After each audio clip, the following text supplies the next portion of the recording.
Olá, bom dia, meninas. Muito obrigado por estarem aqui conosco. Nós estamos juntos para conversar sobre o nosso workshop da sexta-feira, dia 13 de dezembro, em que vocês conduziram um trabalho junto com os CEOs da CEO Hub, Conexão de Líderes, sobre o assunto escutar, que parece ser tão simples, mas é tão complicado. Então, eu agradeço a presença de vocês e acho que é mais fácil se vocês mesmas se apresentarem, porque eu adoraria, então, ouvir a Penélope como nossa convidada, a Penélope da Long Vision. Penélope, conta para a gente um pouquinho de você. Obrigada, Ricardo. Eu sou a sócia fundadora da Long Vision. Somos uma empresa que especializamos nos treinamentos dentro de organizações focada na liderança, equipes de alta performance, comunicação.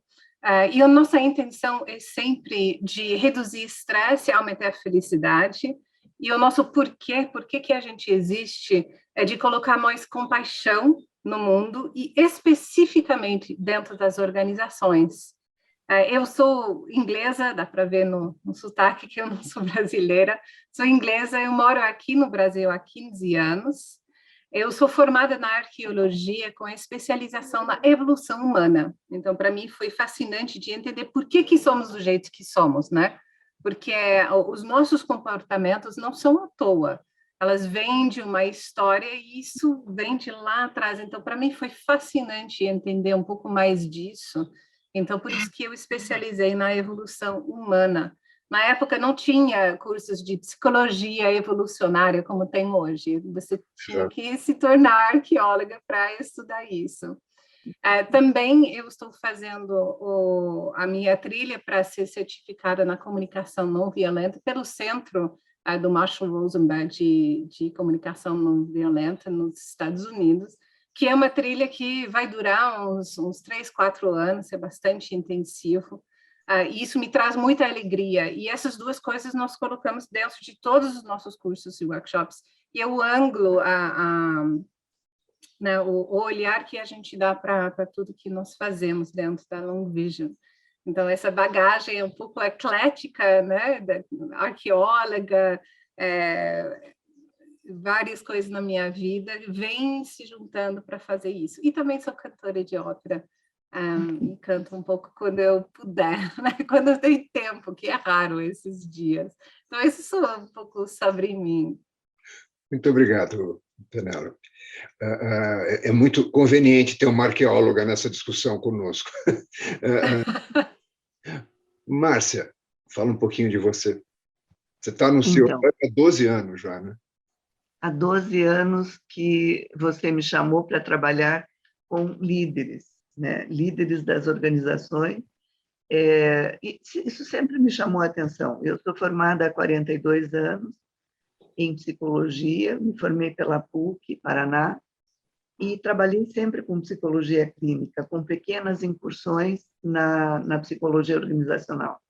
E foi com muito prazer que eu atendi o seu convite para coordenar, junto com você, esses grupos de líderes, porque sempre me chamou muita atenção o fato de que o nosso trabalho nos adoece. E o nosso trabalho é uma parte muito grande das nossas vidas. Então, eu vi nesse conjunto de liderança, nesses pares que se juntam para falar sobre os seus dramas, sobre os seus dilemas, sobre as suas solidões, eu vi uma possibilidade de nós ajudarmos as pessoas a não se sentirem tão isolados, tão sozinhos. Então, Márcia, você está conosco no CEO Hub há 12 anos. Eu gostaria que você contasse um pouco da sua vivência e dessa experiência em particular. Então, há 12 anos eu fui convidada por você para fazer parte da coordenação desses grupos de pares, né? desses grupos de líderes, e são líderes que são o primeiro homem da organização ou a primeira mulher da organização. E, como tal, eles sofrem muitas pressões, eles sofrem muita solidão, e é para isso que o grupo existe, para que a gente possa abrir um espaço de conversa e de debates sobre assuntos variados. A minha experiência é em psicologia clínica, além do CEO Hub. Eu sou formada pela PUC há 42 anos, e eu acho que essa experiência com a clínica e agora essa experiência com o CEO Hub, falando sobre a vida corporativa, só enriqueceu a minha vida e o meu trabalho. E você enriquece o nosso trabalho também, Márcia. Muito bom. Assim espero. É muito bom ter conosco duas especialistas em gente, porque, afinal de contas, a liderança das empresas deveria ser isso, né? E acho que os nossos CEOs têm essa característica, né, de conhecerem pessoas muito bem, e tudo que a gente puder agregar para eles a esse respeito é sempre muito bom. Mas a gente está vivendo um momento, de novo, né, no planeta, não é no Brasil, um momento de intolerância, né, de muita dificuldade das pessoas conversarem, né? Quer dizer, você vai conversar com um amigo, você fala, eu li o livro A, e ele te responde, eu li o livro B.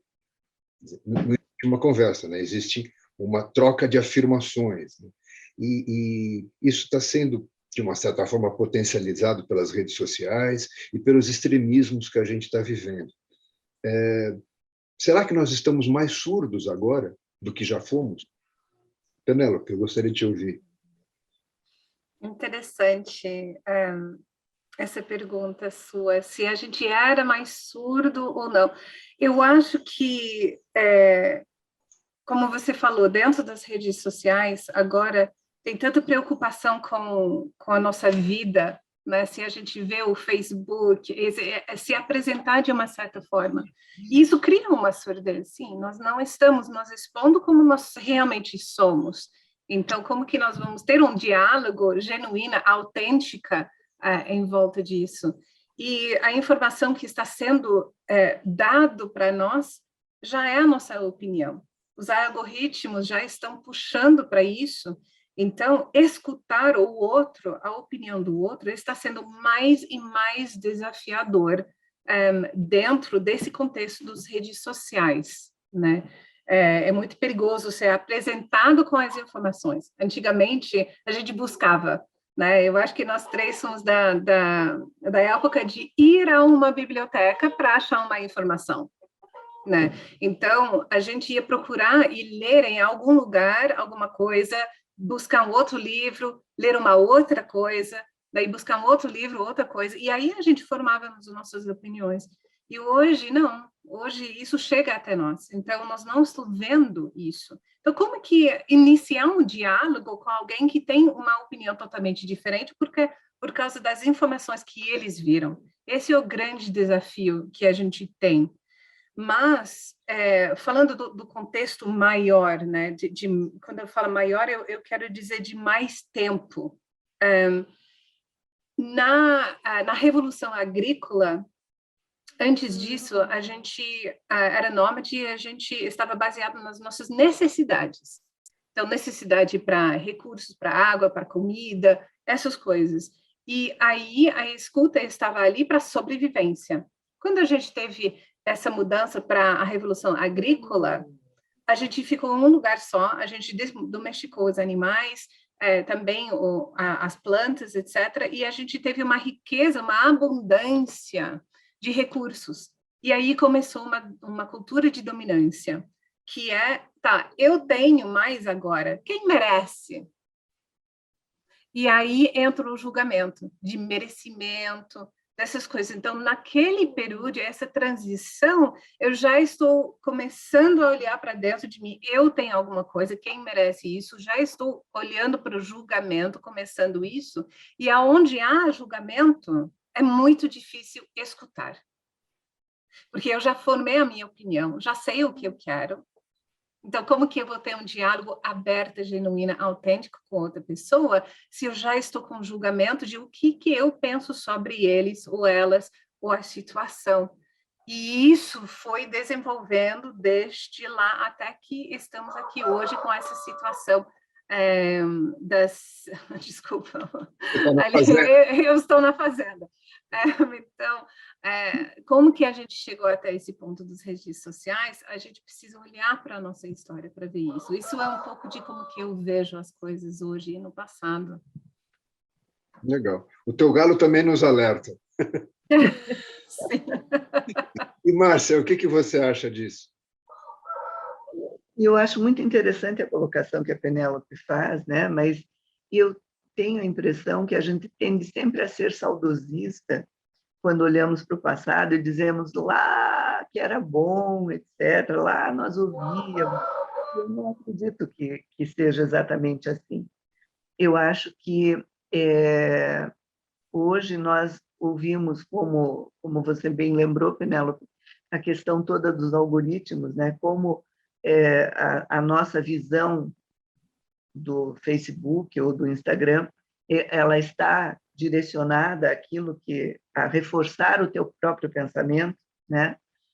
Então, eu também concordo. Toda vez que você ouve uma opinião e quer mostrar a sua opinião e quer manter-se nela, esse movimento acaba fazendo com que você não esteja aberto ao que o outro tem para te dizer. E quanto mais informações nós obtemos, uma certa surdez vai acontecendo, que não é a surdez física, mas é a surdez no sentido de eu não tenho disponibilidade para ouvir o outro, né? Mas eu acho que sim, nós já éramos surdos antes. Talvez a questão da investigação nos tempos passados era mais difícil, porque nós estávamos sem as mídias sociais, sem o São Google, né? Mas as mídias sociais e o Google nos ajudam muito, por um lado, e, por outro lado, ela pode nos empobrecer. Vai depender muito de cada indivíduo sair dessa armadilha. Parece que esse excesso de informações acaba fazendo com que as pessoas se sintam sempre muito bem informadas a respeito de tudo, né? Então, existe mais uma necessidade, nem sempre é real, né? E isso talvez leve a essa necessidade exagerada de falar. Quer dizer, se eu recebo um post ou se eu leio alguma coisa, eu tenho que me posicionar imediatamente. Isso, de uma certa forma, é estimulado pela cultura ocidental, né? A coisa do brainstorming, né? Que é falar o mais rápido que vier à cabeça, né? Cria um pouco a sensação de que eu demonstro capacidade se eu falo em primeiro lugar, né? Se eu sou o primeiro a comentar. E isso faz com que eu perca muito na questão da reflexão, né? Quer dizer, talvez isso seja um aspecto que prejudique o desempenho das equipes, né? Porque as respostas ou as proposições tendem a ser menos fundamentadas, né? Como é que você vê isso, Penélope?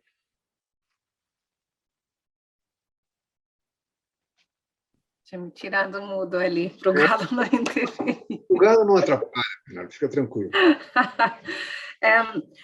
Essa rapidez, né? Eu acho que esse é um ponto que acontece, nós estamos estimulados, né, a responder o mais rápido, querer se mostrar também.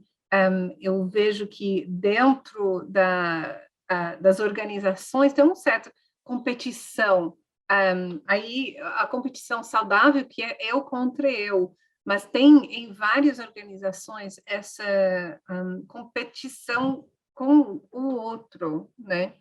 E aí eu acho que a rapidez, se eu falo primeiro, se eu me mostro primeiro, se eu faço primeiro, talvez eu vou ter uma oportunidade ali. Então, eu acho que essa é uma das coisas que atrapalha ali, mas também dentro desses redes sociais né, o Facebook, o LinkedIn, aqueles que têm os likes. Quando as pessoas colocam like, colocam post, o que eles estão buscando? É os likes. Então, aqui, isso é uma dosagem de serotonina. Então, isso vira um vício, literalmente.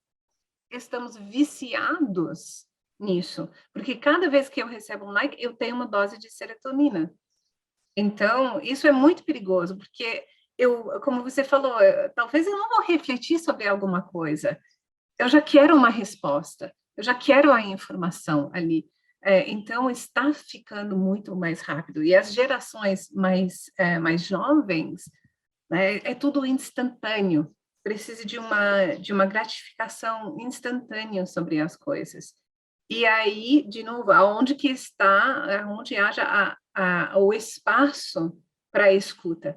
Porque, vamos definir a escuta, né? A escuta não é responder para uma coisa que eu estou ouvindo, é realmente ter o tempo para parar, colocar as minhas emoções, as minhas opiniões, meus julgamentos no estacionamento para receber a informação da outra pessoa. Isso é escuta. E aí refletir sobre isso e depois eu vou falar alguma coisa.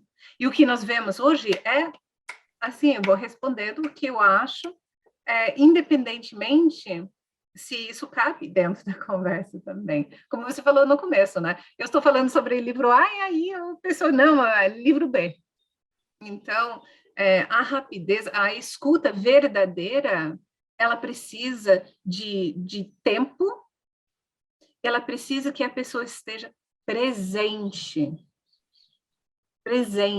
não com celular, não com computador, não com outras coisas, nossas emoções, mas realmente presente para outra pessoa. E isso está sendo mais e mais difícil por causa do nosso contexto do social e também dentro das empresas, por as buscas de resultados também. Então, aonde que tem tempo e presença, está sendo muito difícil. Muito difícil. É um desafio muito grande de fazer essas coisas e atender às demandas. Mas quando a gente consegue fazer isso, a gente escuta melhor, a gente acha melhores soluções para as coisas. Complementando um pouco, Penélope, eu acho que o nosso mundo é um mundo ansioso, ou é um mundo que nos torna e nos alimenta a nossa ansiedade.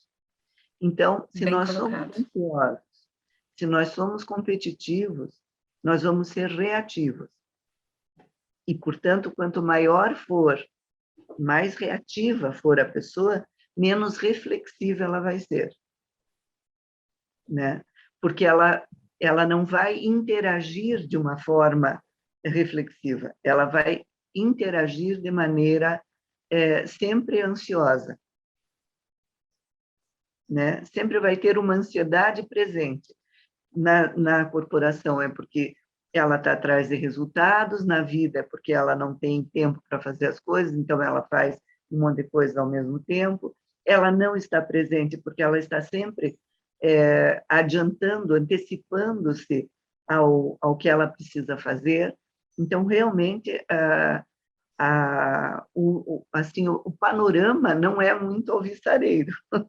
Nós temos que lidar com muita ansiedade, nós temos que lidar com muita competitividade. Né? Acho que você colocou bem, né? A competição é saudável quando eu estou competindo comigo mesmo. Né? Na medida que eu estou parando o outro para eu aparecer, aí já deixou de ser saudável. Né? Então, desculpe, Márcia, mas nessa não. por falar, de uma certa forma, por aparecer, por colocar as suas ideias primeiro, a gente acaba tendo uma menor reflexão quanto às propostas e provavelmente as organizações perdem com isso. Né? Sim. Acho que, numa certa proporção, a postura oriental de ouvir mais e falar menos, né? Eu li no texto da doutora Judy Bronner, que ela cita que os estudantes asiáticos têm uma tendência a falar depois, a ouvir muito, enquanto os estudantes ocidentais acabam se expondo de uma forma muito ansiosa, usando o termo que você trouxe. E, em contrapartida, ela diz que os estudantes asiáticos são mais senhores das suas opiniões, né? Eles têm mais certeza do que estão falando, e os ocidentais acabam mudando de opinião com menos dificuldade, ou com mais velocidade. Então, no final das contas, nós estamos superficializando a sociedade e as empresas. É mais ou menos isso que vocês estão dizendo. Sim, mesmo que não seja esse o objetivo, obviamente, né? É o produto é o produto que resta, é o que resta, é o que fica, né? Então, eu fico me perguntando assim, né? Tentando já antecipar um pouco a conversa, eu fico pensando assim, na nossa vida, hoje em dia, tem muito pouco silêncio.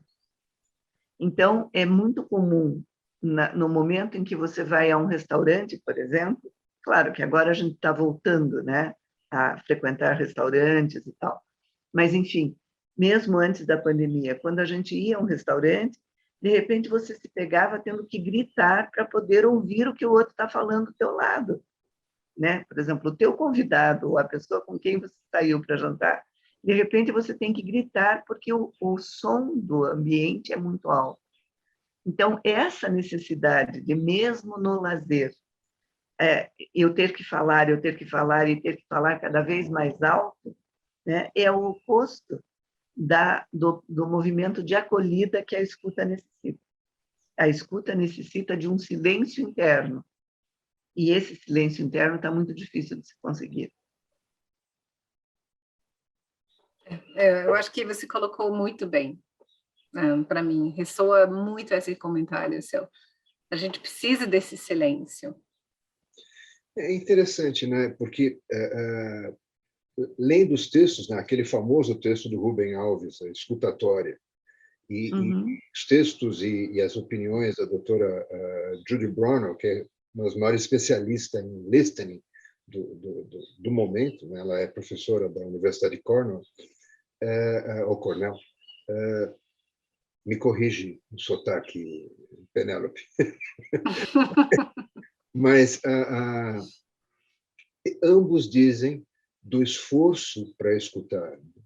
E, de uma certa forma, eles também coincidem na opinião de que deveria se aprender a escutar antes de se estudar ou de se treinar a oratória. Ou seja, nós estamos educando os nossos jovens da forma errada. É um pouco isso. E na medida que eles estão cada vez mais envolvidos com jogos e com atividades da internet, né? Eu canso de ver o meu sobrinho neto com um tablet, com uma coisa, e o jogo na TV de outra coisa, e ele monitorando os dois. Eu acho isso um absurdo, ele tem 11 anos, meu Deus do céu. Quantas câmeras mais ele vai precisar, né? Quanto mais ele crescer. E, por outro lado, o que é que fica internamente? Qual é a crítica que ele faz daquilo que ele está recebendo? Então, é interessante essa puxada sempre, quando a gente está lidando com os jovens ou com as crianças, e, ao mesmo tempo, nas nossas equipes de trabalho, a mesma coisa. O quanto que nós usamos, aliás, desculpa, o quanto nós estimulamos que eles falem e que eles reflitam sobre o que eles falam. Não sei se há tempo para isso. Penélope, nos seus estudos de psicologia evolutiva, será que os humanos estão evoluindo para serem, de fato, multitarefas, ou isso é só um conceito fake? Porque, no final das contas, o não ouvir, né, nos ocorre assim, né? Quer dizer, eu estou pensando no que eu vou te responder, então eu paro de te ouvir, na realidade. Mas como eu acho que eu sou multitarefa, eu acho que eu sou capaz de ouvir e pensar no que eu vou te responder ao mesmo tempo, o que prejudica muito a capacidade de entender um ao outro, né? Mas existe alguma chance de, evolutivamente, a gente estar realmente virando multitarefa, ou isso é só um sonho? Entendi. Interessante, é um mito que nós somos multitarefa. A gente não é. O que acontece?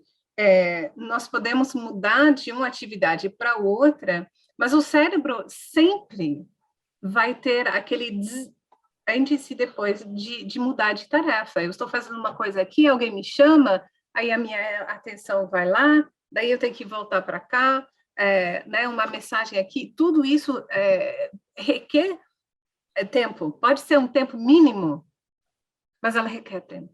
E a nosso foco, nossa concentração, ela vai de uma coisa para outra, para outra, para outra. Não é possível, não. Nosso cérebro não evoluiu para ser multitarefa.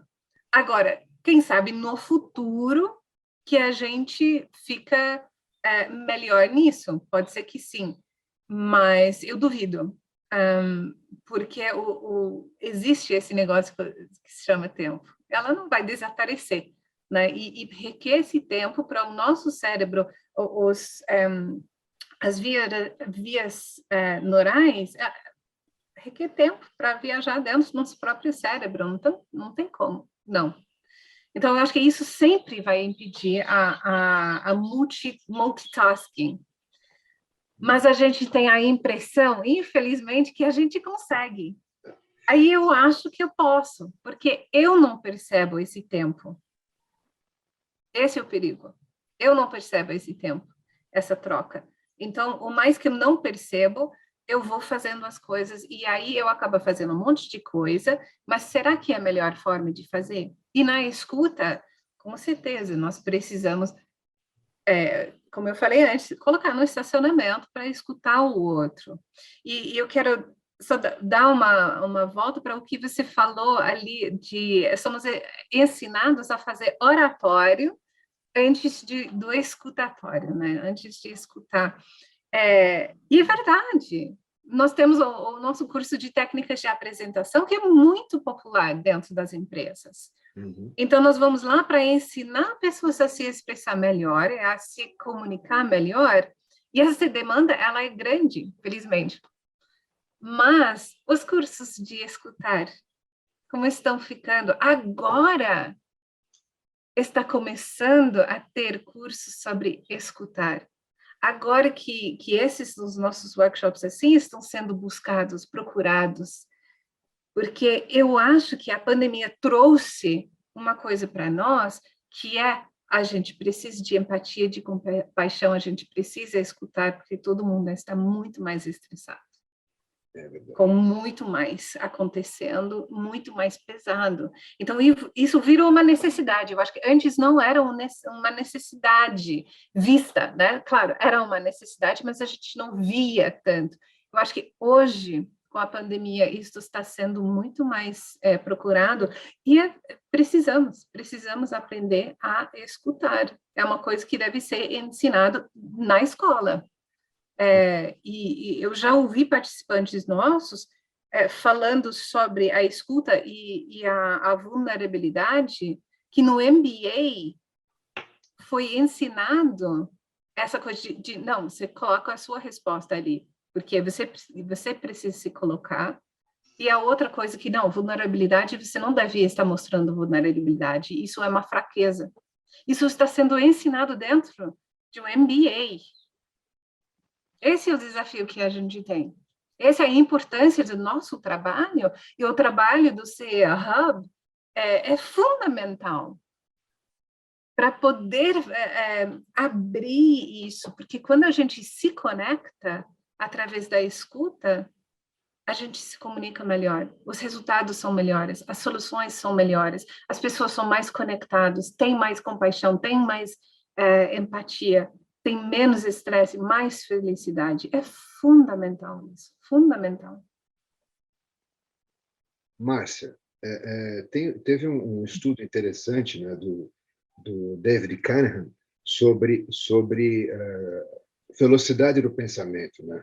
O livro dele chama Rápido e Devagar, Duas Formas de Pensar. Ele traz uma questão, né, de que o pensamento rápido é o pensamento da sobrevivência, né? Então eu vou reagir para me proteger, e o pensamento, vamos dizer assim, mais reflexivo, mais profundo, demanda um tempo, que é o que a Penélope está trazendo. Quer dizer, você tem visto entre as pessoas essa noção, ou isso passa lá longe do nosso passa ao largo, né? Eu diria assim que as pessoas buscam, elas confundem uma profundidade com uma rapidez. Né? Para você desenvolver uma profundidade, você não pode fazer algo tão rápido. A profundidade exige tempo. É mais ou menos como cozinhar o arroz. Né? Para você cozinhar um arroz macio, você tem que usar a tampa da panela. Né? Você tem que fechar aquele recipiente. Se você não fechar aquele recipiente, o arroz vai cozinhar, mas ele vai cozinhar duro, ele não vai ficar macio. Né? Então, o que é, fazendo uma analogia, o que é a tampa da panela? É o momento da reflexão, é o momento em que você fica cozinhando algo em fogo brando, não a chama toda, né? E aquilo fica, digamos assim, esperando o tempo de amadurecimento. Então, quanto mais as pessoas são aceleradas pela sua própria ansiedade ou pela exigência que vem de fora, muito mais elas vão se desconectar do que elas estão sentindo.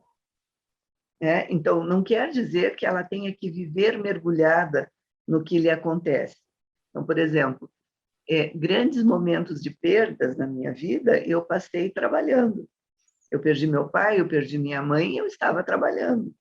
Né? Então, não é que você tenha que parar tudo para viver o luto, por exemplo. Não é isso.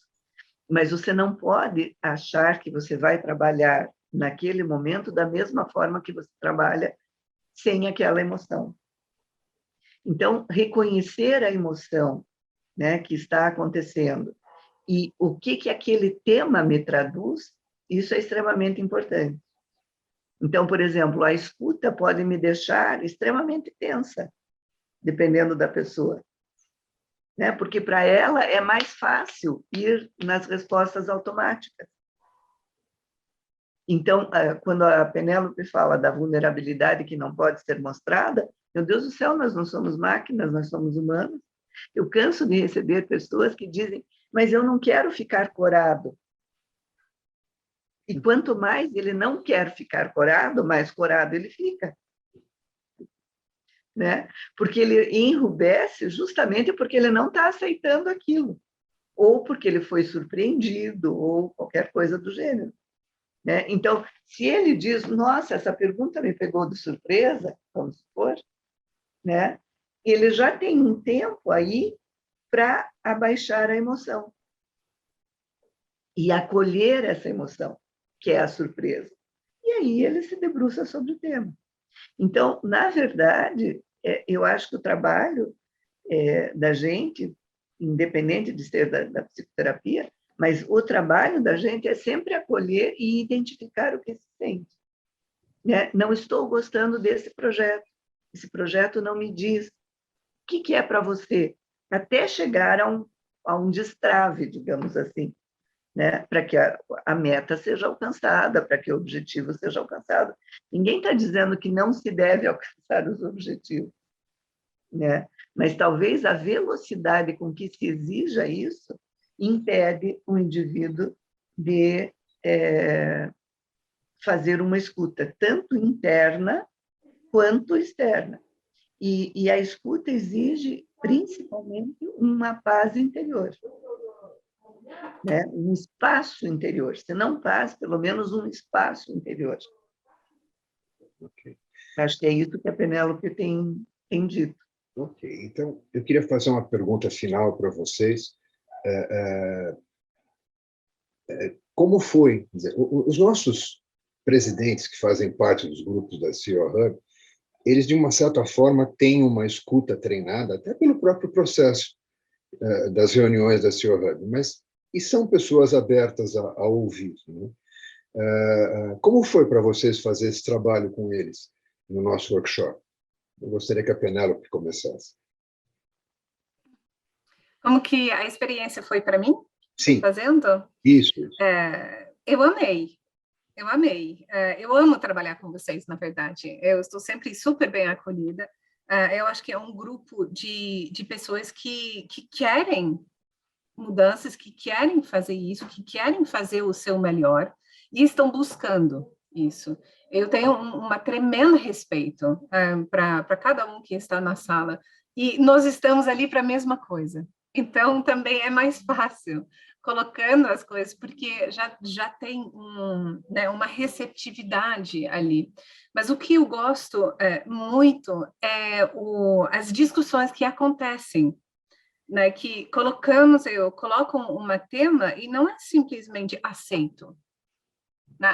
Tá falando isso, então é verdade. Não, cada um vai refletir e vai trazendo o que está dentro dela, questionando, daí um outro vai questionar também, e tem umas discussões super ricas que acontecem dentro dos participantes por uma provocação. Eu acho que isso é extremamente rico, porque leva a gente num lugar onde que eles estão precisando ir, refletir, e para ter esse entendimento e escolher o que cada um quer. Porque nós não estamos aqui para mudar as pessoas, né? Porque a mudança ela é uma escolha. Mas o que eu gosto é que eu posso trazer um material, apresentar um material para estar aqui. Agora, o que vocês querem fazer? E vai ter pessoas que, não, isso não pertence a mim, eu acho que não é por ali que eu quero, e tudo bem. E outros que vão absorver essa parte, outra parte, toda. Então, é um ambiente extremamente rico da troca da experiência deles, e para mim sempre um prazer estar com eles, e estar com vocês também. Para fazer esse workshop, a Márcia e eu, a gente se reuniu várias vezes. Nossa, a gente já criou uns 16 horas de workshops. Então, é muito gratificante. Eu que agradeço vocês a tudo isso. Cada um, né, que estava na sala. Tem uma turma bacana conosco, né? Mas, eu acho que... Desculpe.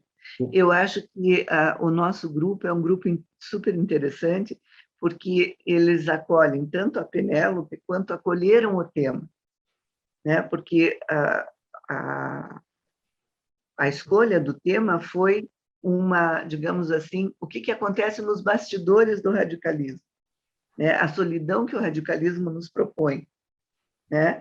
Então, a escuta é uma porta de entrada. Meu Deus, a escuta é uma porta de entrada para uma outra coisa, né? Um outro movimento que não aquele que nos é dado. Então, eu entendo e acompanho o que a Penélope diz, nesse sentido, o tema foi acolhido, foi debatido e foi vivenciado por ele, pelas propostas que a Penélope fez e pelo jeito como o grupo acolheu. Então, eu acho que foi uma decisão acertada, o tema, né? E acertada no sentido assim de que ela contempla justamente o vazio que nós estamos vivendo. que bom. Eu queria, mais uma vez, agradecer a vocês duas. Eu acho que o workshop foi muito agradável, as discussões foram muito profícuas, muito interessantes. E sem dúvida nenhuma, vocês também acolhem os presidentes de empresas que estão conosco. Eu também me sinto muito reconfortado de fazer os trabalhos junto com vocês. Então, muito obrigado por mais essa conversa, e com certeza nós vamos conduzir outros trabalhos ainda na linha da escuta, porque é algo a se valorizar cada vez mais na nossa sociedade. Obrigado, Penélope, obrigado, Márcia, e obrigado em nome dos participantes do grupo da CIOHA. Eu que agradeço. Tchau, meninas. Tchau, tchau.